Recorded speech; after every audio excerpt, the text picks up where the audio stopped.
Oynaga qo'yiladigan to'siqlarni yengga avlod. Endi panjaralar, reshotkalar bo'ldi, yo'q. Juda ham zo'r afzal tomonlari bor. Eshitib turinglar, hozir aytaman. Birinchidan unaqangi 250 kg og'irlik ko'taradi, chidamli. Ikkinchidan reshotkaga o'xshab mana yoqqa ham chiqib ketmaydi. Noquliyligi yo'q. Bu yoqdagi video to'sib qo'ymaydi.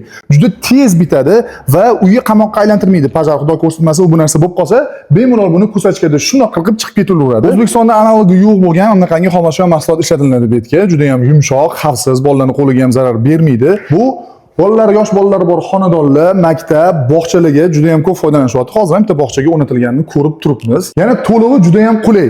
Kelib shotni o'zida yig'ib terib berishadi, keyin to'lovini qabul qilib olishadi. Oldin reshotka panjaralarda unaqa bo'lmasdi. Oldindan to'lov qilishlik kerak bo'ladi, uni tayyor bo'lishini kutish kerak. Vaqt tejaladi, juda ham effektivniy narsa. Bu videoni albatta saqlab qo'yinglar. Batafsil narxlar haqida ma'lumotlarni olish uchun bemalol ushbu raqamlarga qo'ng'iroq qiling yoki past tugmani bosib murojaat qilinglar. Hali zakazlik ko'payib ketmasidan oldin sizdan buyurtma berib bu narsadan foydalanishga ulguringlar.